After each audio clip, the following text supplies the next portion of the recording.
Hello students, I am Dr. Saraswati Agrawal, Associate Professor in Chemistry, JDV Government Girls College, Kota. बच्चों, हम समावयवता के बारे में पढ़ रहे हैं। समावयवता एक फिनोमेना है जिसमें कि दो यौगिकों का अणुसूत्र समान होता है, परंतु उनका संरचनात्मक सूत्र अलग होता है, तो वो समावयवी कहलाते हैं और उन्हें संरचनात्मक समावयवता कहते हैं। हम बच्चों त्रिविम रसायन के बारे में पढ़ रहे हैं।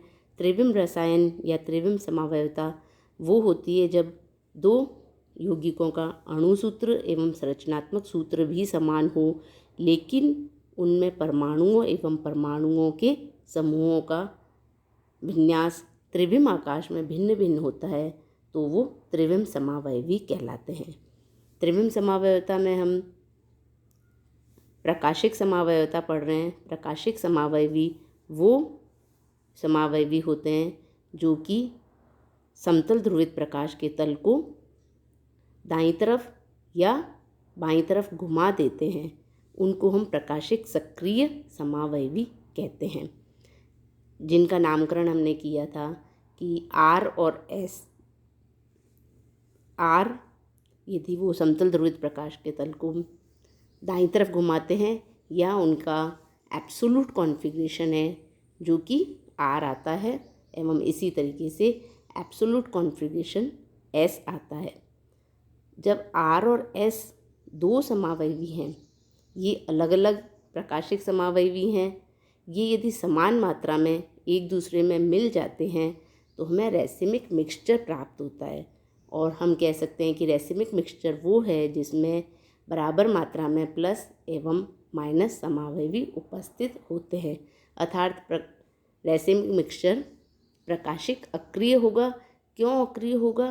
कि जब दो प्रकाशिक सक्रिय समावयवी आपस में मिक्स किए हुए होंगे तो एक समतल ध्रुवित प्रकाश के तल को यदि 60 डिग्री घुमाता है तो दूसरा समावयवी समतल ध्रुवित प्रकाश के तल को दूसरी दिशा में 60 डिग्री घुमाएगा और इस कारण वो प्रकाशिक अक्रिय हो जाएगा, लेकिन उसमें जो यौगिक हैं वो प्रकाशिक सक्रिय यौगिक हैं। उस रैसिमिक मिक्सचर से दोनों समावयवी को अलग करने की विधि रिजोल्यूशन ऑफ रैसिमिक मिक्सचर या रैसिमिक मिश्रण का वियोजन कहलाता है। बायोमेडिकल साइंसेज में जो है प्रकाशिक समावयवी हैं वो बहुत इम्पॉर्टेंट फैक्टर कहलाते हैं। उनका हम मेडिसिन्स में भी यूज़ करते हैं और उसमें उनका जब मिक्स किया जाता है तो रैसिमाइजेशन एंड रिजोल्यूशन प्रोसेसेस होती हैं। इनको हम रासायनिक और भौतिक गुणों में ये समान होते हैं, लेकिन कुछ प्रोसेसेस में के द्वारा हम इनको अलग अलग कर सकते हैं। तो जो अलग अलग प्रोसेसेस हैं जिनके द्वारा रैसिमिक मिक्सचर को हम रेजोल्यूशन कर सकते हैं, जिसके द्वारा दोनों समावयवी प्राप्त हो जाते हैं, उसमें पहली विधि है मैकेनिकल मेथड, यांत्रिक विधि। कुछ आइसोमर्स जो होते हैं उनकी क्रिस्टल्स की संरचना डिफरेंट होती है, तो वो उनको मैकेनिकली हम अलग अलग कर सकते हैं। तो ये सबसे पहले पोस्चर ने डी और एल सोडियम अमोनियम टार्ट्रेट के प्रकाशिक समावयवी का पृथक्कीकरण किया, लेकिन अब सभी समावयवी की क्रिस्टलीय संरचना भिन्न नहीं हो सकती, तो उस केस में हम उनका सेपरेशन नहीं कर सकते।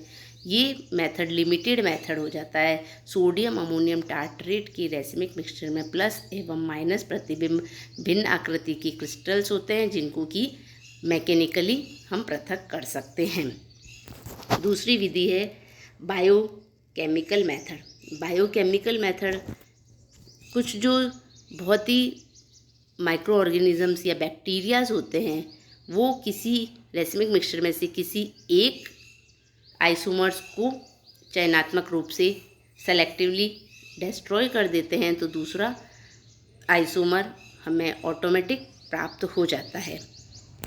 इसको बायोकेमिकल मेथड कहते हैं, लेकिन इसकी बहुत अधिक लिमिटेशंस हैं।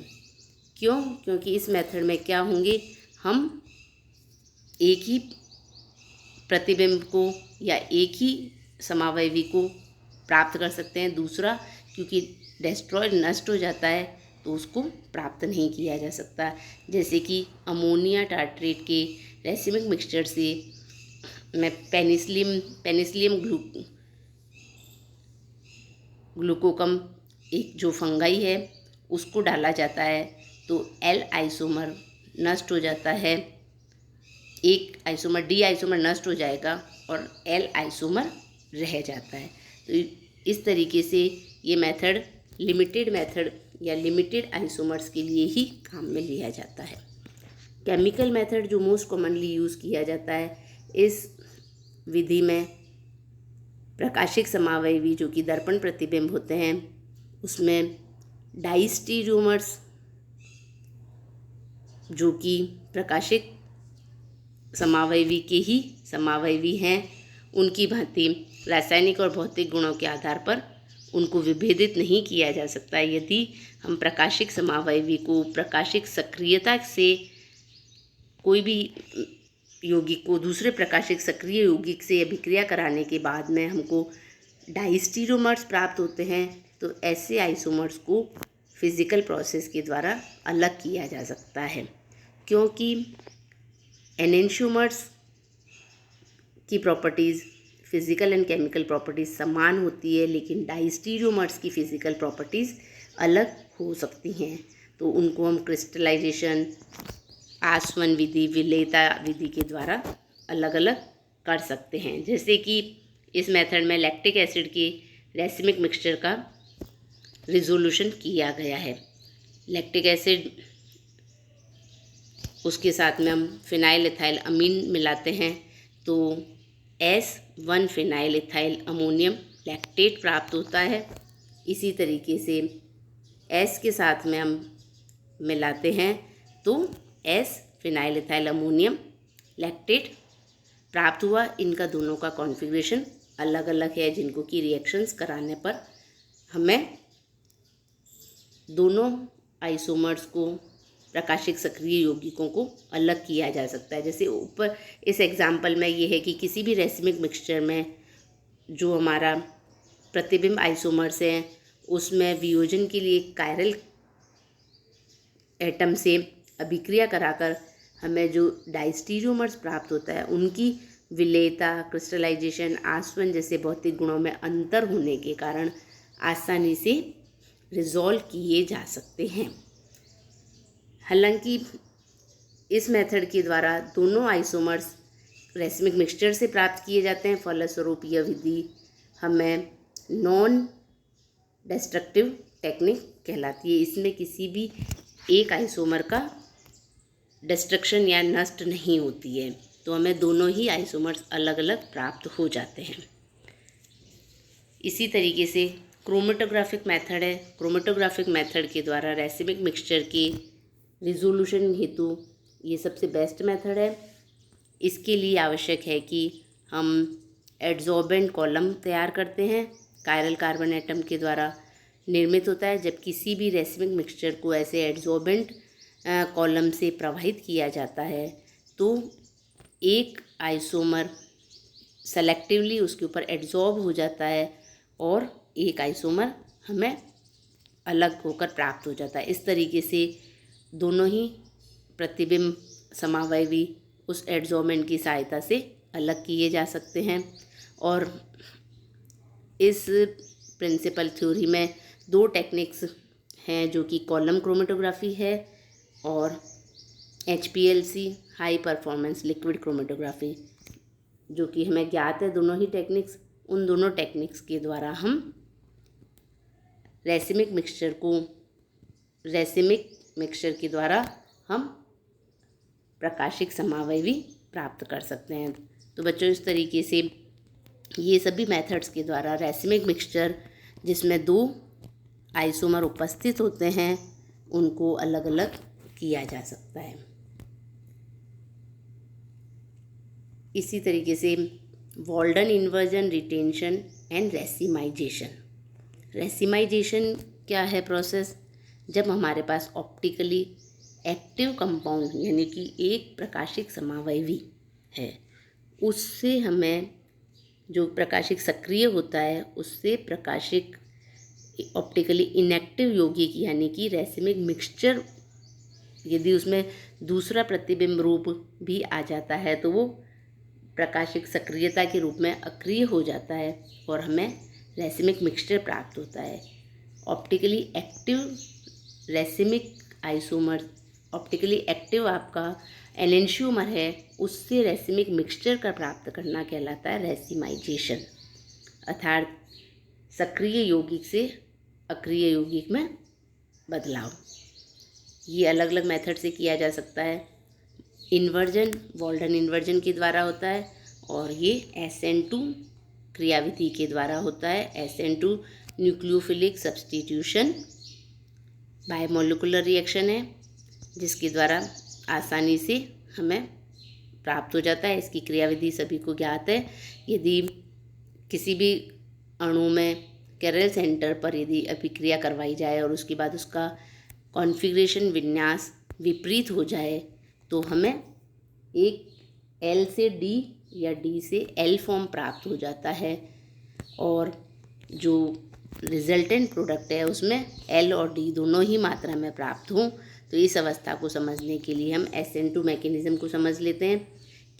किसी भी एसिमेट्रिक यौगिक के एसिमेट्रिक कार्बन परमाणु से यदि हम एक अणु या परमाणुओं का समूह हो तो प्रतिस्थापित करते हैं। इस अभिक्रिया के पूर्ण होने के पश्चात प्राप्त जो हमारा थर्ड मॉलिक्यूल मिला है, थर्ड कंपाउंड जो प्राप्त होता है, वो अणु 1 से की जाए तो हम देखते हैं कि इसका विन्यास पूरी तरीके से विपरीत हो गया है। इसको हम किसी एग्जाम्पल के द्वारा देख सकते हैं। मैलिक एसिड का यदि एग्जाम्पल लेते हैं, उसकी PCl5 के साथ रिएक्शन करवाकर उसका AgOH सिल्वर हाइड्रोक्साइड के साथ अभिक्रिया करवाते हैं तो माइनस मैलिक एसिड प्राप्त हो जाता है और उसकी फिर KOH के साथ अभिक्रिया करवाएंगे तो हमें प्लस क्लोरोएसिटिक एसिड और स्टेप 4 के द्वारा वापस प्लस मैलिक एसिड प्राप्त हो जाता है। तो हम ये देख रहे हैं कि कंप्लीट एक स्टेप में वॉल्डन इन्वर्जन हो रहा है। इस प्रकार प्लस मैलिक एसिड के माइनस मैलिक एसिड में स्टेप 1 एवं स्टेप 3 में वॉल्डन इन्वर्जन हो रहा है और स्टेप 2 और स्टेप 4 में वॉल्डन इन्वर्जन नहीं हो रहा है। तो वॉल्डन इन्वर्जन की मैकेनिज़्म को हम एक्सप्लेन करें तो that is the SN2 mechanism, जो कि वेल नोन मैकेनिज़्म है। न्यूक्लियोफिलिक सब्स्टिट्यूशन अभिक्रिया, इस क्रियाविधि में विन्यास सदैव प्रतिपन्न दर्शाता है और इसको यदि एग्जाम्पल के द्वारा देखें 2-क्लोरोब्यूटेन को एल्कली के साथ हाइड्रोलिसिस किया जाए तो हमें न्यूक्लियोफिलिक सब्स्टिट्यूशन प्राप्त हो रहा है और उसका विन्यास पूरी तरीके से बदल जाता है। ये बायोमोलिकुलर रिएक्शन है तो रेट डिटरमाइनिंग स्टेप, धीमी गति का जो पद है जो कि अभिक्रिया की गति को मेंटेन करता है, वो दोनों की कंसंट्रेशन पर निर्भर करता है और दोनों की कंसंट्रेशन पर निर्भर करने के कारण हमें एक ट्रांजिशन स्टेट प्राप्त होती है जहाँ पर एक ग्रुप लीव कर रहा है और नया ग्रुप जुड़ रहा है। यहाँ पर हम देख रहे हैं कि OH ग्रुप आने वाला ग्रुप है और Cl ग्रुप निकलने वाला ग्रुप है। तो इसको हम वॉल्डन इन्वर्जन कहते हैं, जिससे हमें S फॉर्म से R फॉर्म में प्राप्ति होती है। इसी प्रकार रिटेंशन क्या है? किसी भी अभिक्रिया में जब कायरल कार्बन एटम प्रेजेंट है तो उनमें विन्यास अपरिवर्तित रहता है, कॉन्फ़िगरेशन चेंज नहीं होगा, लेकिन एक से दूसरा कंपाउंड प्राप्त होगा, अर्थात जो अटैकिंग ग्रुप है वो अणु के विन्यास को परिवर्तित नहीं करता है। इसको जब विन्यास वही रहता है, कॉन्फ़िगरेशन वही रहता है, SN2 मैकेनिज़्म ही है, तो उसको रिटेंशन कहते हैं। और जब विन्यास कॉन्फ़िगरेशन चेंज हो जाता है तो उसको इन्वर्जन कहते हैं। जैसे कि ब्यूटेनॉल में अभिक्रिया कराई जा रही है थायोनिल क्लोराइड के द्वारा और इस केस में देखते हैं कि R कंपाउंड है और R से हमको जो कंपाउंड प्राप्त हुआ है वो इस मेथड के द्वारा रिटेंशन हमको प्राप्त होता है। ब्यूटेनॉल की जब थायोनाइल क्लोराइड के साथ में अभिक्रिया करवाते हैं, इसमें कॉन्फ़िगरेशन में कोई चेंज नहीं होता है। जिस तरफ से ग्रुप निकल रहा है वहीं से दूसरा ग्रुप वापस जुड़ जाता है।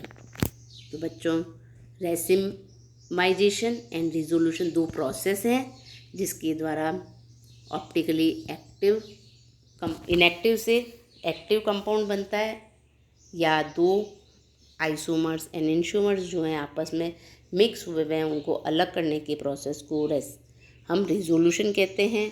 और ऑप्टिकली एक्टिव जो कंपाउंड्स हैं मिक्स हुए हैं उनसे यदि हम देखते हैं कि रेसिमाइजेशन करना है तो एक्टिव कंपाउंड एक्टिव दोनों D और L जो हैं दोनों कंपाउंड्स को हम मिक्स कर देते हैं। इस तरीके से रेसिमाइजेशन प्रोसेस होता है।